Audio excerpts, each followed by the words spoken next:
Ethan was driving home through quiet back roads just after sunset. The sky dipped in gold and deepening shadows. He liked this route, peaceful, away from the noise of the town. But that evening, something felt different. As his headlights swept around a bend, he saw movement. A small dog stepped into the middle of the road. It didn't dart across like most strays. It stopped, still, unafraid, just staring. Ethan hit the brakes, his tires crunching against the gravel. His heart thudded, not just from the sudden stop, but from the strange chill that crept over him. He opened his door, stepping into the silence. The dog was filthy, its fur matted with dirt, ribs showing. But it wasn't the condition that stunned him. It was the eyes. They didn't belong to a dog. They were too deep, too knowing. They carried sorrow, but also intelligence, almost recognition, like the dog knew him. Ethan whispered, "Hey, buddy," his voice shaky. The dog didn't growl or run. It simply stared, trembling. And in that moment, Ethan felt something stir in his chest. Not fear, but connection. He slowly removed his jacket, crouched down, and gently wrapped the dog inside. The creature let him. No resistance, as if it had been waiting for him. He held the dog close and carried it back to the car, unaware that this night and those eyes would change his life forever. At the emergency animal clinic, the fluorescent lights buzzed faintly as Ethan rushed to the front doors, cradling the limp dog in his arms. The receptionist stood to help, but even she froze when she caught a glimpse of the animal's face. More specifically, the haunting intensity of its gaze. Moments later, Dr. Kamal, a well-respected veterinarian with over 3 decades of experience, stepped in, clipboard in hand and an expression of steady professionalism. But that calm cracked the instant he looked into the dog's eyes. He blinked, then stared harder. "Those eyes," he muttered. They weren't just expressive. They were knowing, alert, human. Ethan explained how he'd found the dog and how it had simply stared, as if recognizing him. Dr. Kamal said nothing for a long time. He gently took the dog from Ethan and carried it into the exam room. The physical exam brought even more questions. The dog had no collar, no microchip, no tattoo, no signs of ownership. But what it did have was worse. Long, thin scars along its abdomen and behind its ears. Clean lines. Surgical. "These aren't from accidents or fights," Dr. Kamal said, his voice tight. "These were made deliberately in a lab." X-rays and scans followed. When the results loaded, the vet stared at the screen in disbelief. Brain activity patterns were wildly irregular, not in a damaged or malfunctioning way, but advanced. Certain areas of the brain glowed brightly, active in ways he'd only seen in humans. Dr. Kamal stepped back and whispered under his breath, "This shouldn't be possible." Ethan brought the dog home that night, still shaken by everything the vet had said. He laid out an old blanket near the fireplace, set down a bowl of water, and watched as the dog curled up silently, never taking his eyes off Ethan. There was no barking, no pacing, no confusion, just quiet observation, as though the dog was carefully studying his surroundings. Ethan couldn't explain it, but something about the animal's presence calmed him. After some hesitation, he softly said, "Leo, that's your name." The dog lifted his head at the sound, then rested it back down, accepting the name as if he already knew it. From that night on, Leo was never far from Ethan's side, but it wasn't the clingy attachment of a rescued stray. Leo followed him like a silent guardian, always watching, always aware. He didn't demand attention. He didn't play or bark or chew shoes. He simply existed with an eerie sense of purpose. Over the next few days, Ethan noticed more. How Leo seemed to respond to full sentences, not just commands. How he tilted his head when Ethan spoke out loud, as if listening and understanding. When Ethan grew quiet, Leo would approach gently, resting his chin on Ethan's knee. One night, Ethan sat alone, staring at an old photo of his sister, who had passed away years ago. Tears welled in his eyes. Leo approached slowly, placed his head gently on Ethan's chest, and looked up at those eyes, not like a dog comforting a human, but like a soul recognizing pain. Like he knew. It wasn't long before Ethan's nights grew restless. What started as occasional tossing in turn became full-blown nightmares, vivid, disturbing, and oddly specific. In his dreams, he saw cold, sterile laboratories lit by flickering fluorescent lights. People in white coats shouted in languages he didn't understand. There were wires, needles, metal restraints, and cages. He could smell smoke, hear screaming, feel panic. Every time he jolted awake, gasping, drenched in sweat, Leo would be there, sitting silently at the foot of the bed, staring at him, not startled, not curious, just calmly watching, as if expecting it. Each nightmare was different. It always carried the same themes: fire, fear, and a man whispering in Russian, his voice filled with regret. One particular night, Ethan woke with a cry after dreaming of the man again, this time kneeling before a cage and sobbing softly in Russian. The words clung to Ethan's consciousness like fog. He couldn't shake them. He got up to clear his mind, but Leo was already awake. The dog stood, walked to the bookshelf, and began pawing at it purposefully. Books tumbled to the floor. Ethan moved to stop him, but paused when Leo dragged out an old, dust-covered leather journal, his grandfather's war diary, written in Russian, long unread.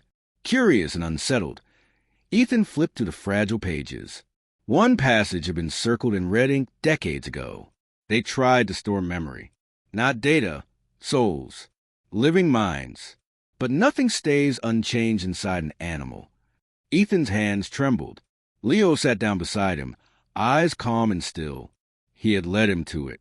The next morning, still rattled by what he'd read, Ethan returned to the clinic, the old war journal clutched tightly in his hands. Dr. Kamal greeted him with cautious concern, but when Ethan laid the journal on the counter and opened a marked page, the seasoned vet went silent. He read slowly, then again, his eyes narrowing as he absorbed every word. The passage spoke of Soviet-era experiments during the Cold War, top-secret project that aimed to store not just memories, but entire consciousnesses within animals, hoping to preserve human intelligence beyond death. Ethan expected skepticism, a laugh, dismissal. Instead, Dr. Kamal grew pale. "I've heard rumors," he said finally. "Back in vet school, someone mentioned insane military theories, mind transference, animal cognition enhancement. We thought they were jokes. Ghost stories for scientists." He looked over at Leo, sitting quietly near the door. "But the scars, the behavior, those brain scans, they match. Everything points to it." Ethan's voice shook. "So, what are you saying?" Dr. Kamal didn't answer at first. He simply stared at Leo, lost in thought. Then, in a voice barely above a whisper, he said, "This dog may not be just a dog. He may carry something more, a fragment of man, a soul that was once human, placed inside a body never meant to hold it, a soul that never got the chance to die and still remembers." One stormy night, rain lashed against the windows and thunder rolled like distant drums, shaking the old house. But Ethan didn't wake from a noise.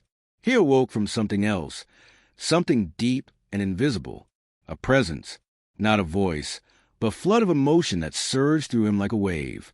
Grief, regret, love.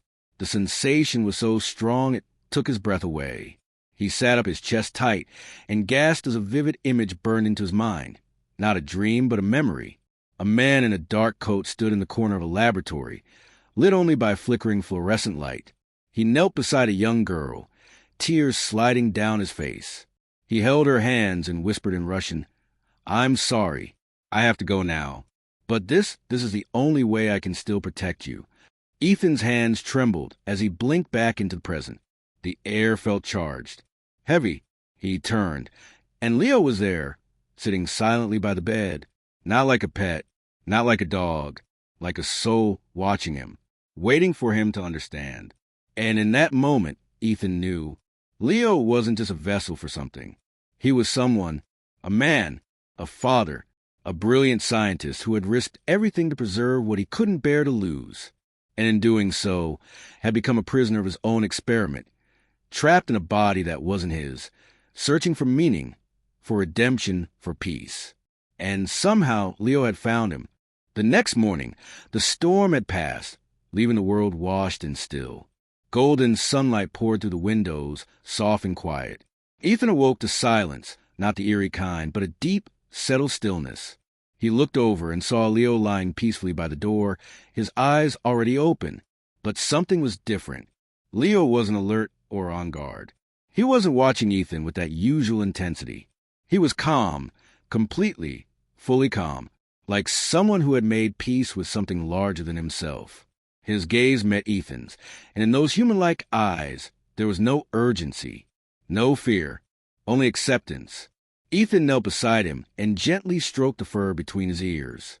"You want to go back there, don't you?" he whispered. Leo's tail gave a soft, slow wag. Ethan didn't need more. He gathered Leo in his arms and carried him to the old willow fields, the same quiet road where their journey had begun. They sat together beneath the sweeping branches, the morning sun warming their faces. Time seemed to slow. Birds chirped gently in the distance. Leo rested against Ethan's leg, not moving, not watching, just being. Hours passed. Ethan told stories. He spoke about the dreams, the fear, the wonder. And Leo listened, not with ears, but with presence, the kind of listening only a soul could do. And then, as the light reached its peak, Leo shifted slightly, placed his head in Ethan's lap, and looked up one last time. Gratitude shone in his eyes, quiet, deep, eternal. Then he exhaled, and he was gone. Ethan dug the grave with his own hands beneath the tallest willow tree, where the roots grew thick and the branches hung like curtains of green. It was the place they first met, the place everything began, and somehow it felt like the only fitting resting place for Leo. As he laid the dog's body gently into the earth, wrapped in the jacket he'd once used to carry him from the road, Ethan felt a strange mix of sorrow and peace settle in his chest. The air was still. Even the birds seemed to hold their songs. He didn't tell anyone the full story. How could he? Who would believe that a dog had once carried the consciousness of man? That behind those soulful eyes was not just intelligence, but memory, regret, love?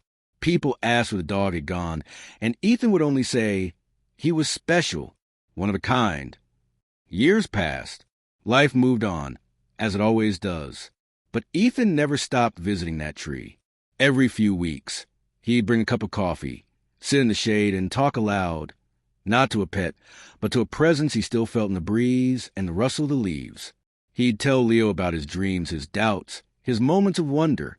And though the world saw just a man sitting under a tree, Ethan always felt he was not alone. Because those eyes, those impossibly human eyes, never left him. There was no scientific proof. No files. No footage. Only memory. Only truth. Felt deeply, silently, and forever.